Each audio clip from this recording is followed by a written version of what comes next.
hidup Abdurrahman bin Auf. Pada masa jahiliyah, ia dikenal dengan nama Abdul Amr. Setelah masuk Islam, Rasulullah memanggilnya Abdurrahman bin Auf. Semenjak masuk Islam sampai wafatnya dalam umur 75 tahun, ia menjadi teladan yang utama bagi kaum muslimin. Ketika Nabi Shallallahu Alaihi Wasallam memerintahkan para sahabatnya hijrah ke Habasyah atau Ethiopia, Abdurrahman bin Auf ikut hijrah untuk kedua kalinya ke Habasyah dan kemudian ke Madinah. Selanjutnya yaitu keutamaan Abdurrahman bin Auf.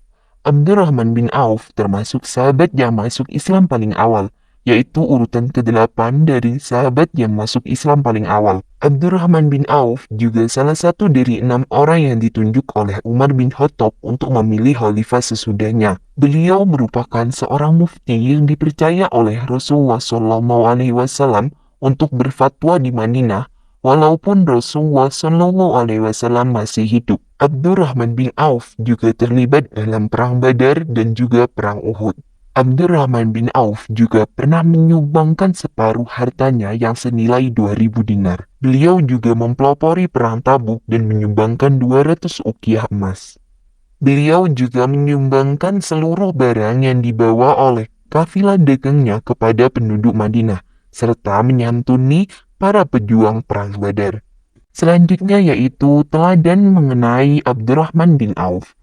Nah, yang pertama yaitu watak yang dinamis dalam berusaha. Kehidupan Abdurrahman bin Auf di Madinah, baik semasa Rasulullah Shallallahu Alaihi Wasallam maupun sesudah wafatnya, terus meningkat. Barang apa saja yang ia pegang dan ia jadikan modal perdagangan pasti menguntungkannya. Yang kedua yaitu pemurah dan dermawan. Bukti dari keteladanannya yaitu beliau pernah menjual tanah seharga 40.000 dinar, kemudian uang itu dibagi-bagikannya kepada keluarganya Bani Zuhroh, istri Nabi Shallallahu Alaihi Wasallam, dan kaum fakir miskin. Bukti yang kedua yaitu menyerahkan 500 ekor kuda untuk perlengkapan bala tentara Islam. Bukti yang ketiga yaitu beliau pernah mewasiatkan 50.000 dinar untuk jalan Allah Subhanahu wa Ta'ala dan 400 dinar untuk setiap orang yang ikut Perang Badar dan masih hidup. Nilai teladan yang ketiga yaitu beliau banyak meriwayatkan hadis. Dan nilai teladan yang keempat yaitu zuhud terhadap jabatan dan pangkat atau tidak gila dunia. Abu Dzar lahir dan tinggal dengan jalur kafilah Makkah Syria. Ia dibesarkan di tengah-tengah keluarga perampok besar Al-Ghifar. Namun kemudian insaf dan berhenti dari aksi jahatnya. Setelah menyesali perbuatannya, ia bahkan mengajarkan rekannya untuk mengikuti jejaknya. Hal ini menimbulkan amarah besar sukunya, sehingga Abu Dzar meninggalkan tanah kelahirannya dan hijrah ke Najd bersama ibu dan saudara lelakinya, Hanis Al-Ghifar. Ini merupakan hijrah pertamanya dalam mencari kebenaran. Setelah saudaranya, Anis Al-Ghifari menceritakan tentang Nabi Muhammad SAW yang menyebarkan ajaran yang serupa dengan yang mereka amalkan. Abu Dzar tertarik. Ia kemudian pergi ke Mekah, di dekat Ka'bah secara terang-terangan mengucapkan kalimat syahadat.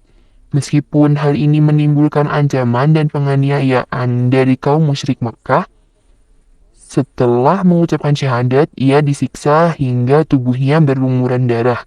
Beberapa bulan setelah Nabi Muhammad hijrah ke Madinah, Abu Dzar membawa rombongannya ke sana dan menyatakan sumpah setia kepada Nabi. Ia termasuk ahli Al-Sufah, sekelompok sahabat yang tinggal di serami Masjid Nabawi, beribadah, zuhud dari dunia dan miskin. Abu Dzar juga dipandang sebagai perintis gaya sufistik.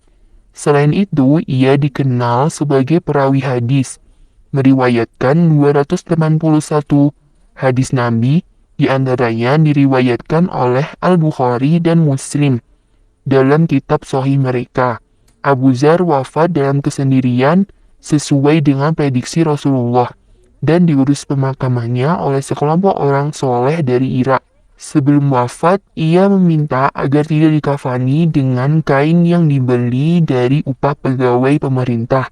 Abu Dzar Al-Ghifari, seorang sahabat Nabi Muhammad SAW, dikenal sebagai seorang yang sangat peduli terhadap kaum duafa. Kepeduliannya dengan golongan fakir ini bahkan menjadi sikap hidup dan kepribadiannya. Sebelum masuk Islam, Abu Dzar sering merampok orang-orang kaya. Namun, hasil rampokannya dibagi-bagikan kepada kaum duafa. Bahkan, setelah memeluk Islam, kepeduliannya terhadap kaum lemah tidak berkurang. Ketika pasukan Muslim menaklukkan Mesir, Abu Dzar menjadi salah satu sahabat yang berperan. Meskipun diberikan bagian semidang tanah di Fustat, ia lebih memilih tinggal di Hijaz. Abu Dzar juga menunjukkan keteguhan dalam membela kaum lemah. Seketika ia tidak sepakat dengan kebijakan Khalifah Utsman bin Affan yang akan mendirikan Bait al-Hikmah atau perbendaharaan negara karena dikhawatirkan akan terjadi perampasan harta umat Islam. Keberaniannya dalam menyuarakan kebenaran mengilhami tokoh-tokoh besar selanjutnya.